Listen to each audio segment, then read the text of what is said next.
Assalamualaikum. Hai guys, kembali lagi di YouTube channel aku, Nurida Utami.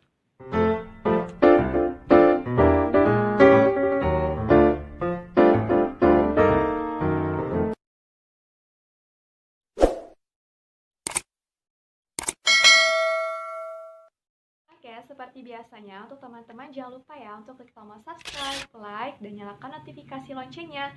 Serta kalau teman-teman suka dengan video ini, tonton sampai habis ya. Pada video kali ini, aku akan sharing ke teman-teman semua bagaimanakah caranya supaya bisa lolos SBMPTN tanpa bimbel online ataupun offline. Jadi tips ini tuh udah manjur banget di adik aku sendiri. Itu kalian bisa tonton videonya yang ini. Yang kemarin baru pengumuman SBMPTN itu real gak bimbel sama sekali guys. Tapi ada catatan penting juga loh. Belum mengikuti beberapa tips ke depan, itu teman-teman harus yakin dulu kalau misalnya kalian emang bener-bener pengen belajar sendiri tanpa adanya bimbel. But kalau misalnya kalian emang disuruh sama orang tua kalian untuk bimbel, ya udah ikutin aja gitu. Mungkin itu jalan yang terbaik juga. Tapi ini kan gak semuanya bisa berhasil di setiap orang ya. Kan kita juga nggak tahu tuh usaha orang kan berbeda-beda, ada dari A, B, dan C gitu. Tapi di sini aku akan sharing aja ke teman semua supaya bisa menginspirasi untuk belajar SBMPTN di tahun 2021 nanti, persiapannya segala macam. Tips yang pertama adalah teman-teman harus mengetahui terlebih dahulu sistem dari ujian SBMPTN itu sendiri. Nah, teman-teman cari juga ya di internet ataupun tanya dari kakak tingkat kalian, bahkan orang-orang yang sudah lolos SBMPTN ya. Di sini tuh umumnya SBMPTN terutama di tahun 2020 ini yang kemarin itu menggunakan sistem IRT atau Item Response Theory, di mana jika teman-teman itu menjawab pokoknya ada beberapa jawaban yang akan besar nilainya. Nanti akan aku cantumkan di sini guys, IRT itu apa. Terus juga soal SBMPTN itu umumnya adalah soal HOTS atau High Order Thinking Skill, di mana itu menggunakan kemampuan C1 sampai C6.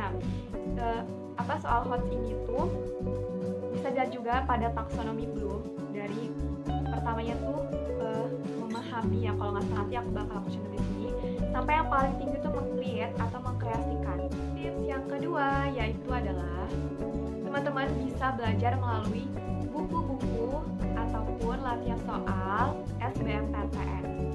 Di sini banyak banget loh untuk bisa belajar melalui soal-soal SBMPTN di media sosial, contohnya Twitter. Ini teman-teman semua mungkin banyak yang tahu, ada juga yang enggak ya. Untuk yang nonton video ini, bagi yang belum tahu, itu segeralah buat akun Twitter, karena di sana nanti teman-teman banyak banget ya untuk bertemu teman-teman seperjuangan untuk belajar SBMPTN.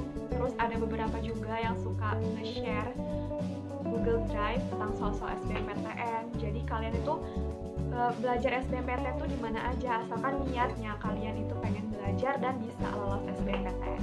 Yang ketiga yaitu teman-teman perbanyak untuk berlatih soal-soal SBMPTN. Berbagai jenis soal itu kalian harus berlatih guys dari sekarang. Karena kan kita nggak tahu ya soal-soal SBMPTN yang akan keluar di tahun depan itu bentuknya gimana. Dan ngaruh banget kalau misalnya kalian sering latihan soal itu, pastinya dari orang-orang yang udah lolos di ceritanya bahwa karena aku semakin banyak berlatih soal, semakin mudah aku mengerjakan soal saat tes SBMPTN kemarin. Dan juga untuk itu ikutilah tryout yang diadakan oleh berbagai bimbel ataupun platform di media sosial itu. Ikutilah saja tryout online maupun offline. Itu ngebantu banget untuk kalian seberapa jauh kalian bisa mengerjakan soal SBMPTN. Tapi misalnya kalian dapat skornya rendah tuh, jangan khawatir ya. Maksudnya jangan langsung down, aduh kok aku nilainya segini ya. Itu tuh sebagai acuan kalian. Misalnya kalian dapat nilai rendah sekarang, tapi kalian bisa tahu, oh salah aku tuh di sini kemarin ngerjain soal nggak bisa. Nah dari situ kalian belajar terus. Insya Allah kalian bisa ngerjain soal waktu SBMPTN nanti. Ya, waktu kalian untuk berlatih soal-soal itu kan masih lama nih ya. Sekarang aja masih bulan Agustus dan kurang lebih ada waktu sekitar berapa bulan ke depan yang masih lama untuk kalian persiapan SBMPTN. Jadi mulailah dari sekarang untuk berlatih soal dan ikuti tryout. Yang keempat, manfaatkan waktu kalian untuk belajar SBMPTN dari berbagai sumber belajar. Itu bisa melalui media sosial, dari YouTube channel, ataupun dari teman-teman kalian sendiri yang mungkin punya grup belajar ya. Itu bisa untuk melatih kalian dan memahami berbagai materi untuk SBMPTN loh. Jangan lupa ya tonton video aku juga di YouTube. Yang terakhir, ini penting banget karena kalau misalnya kita ingin lolos SBMPTN, ingin apapun itu sukses belajarnya, kuncinya adalah konsisten dalam belajar dan mengurangi bahkan stop rasa malas kalian dalam belajar.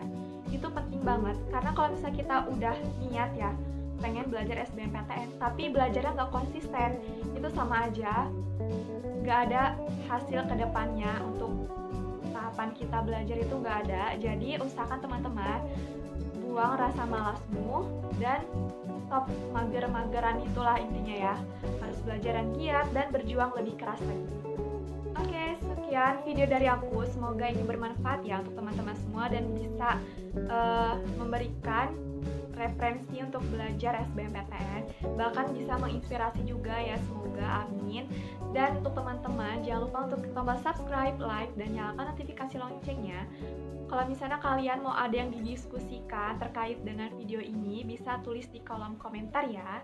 Terima kasih telah menonton video dari aku. See you on next video. Dadah!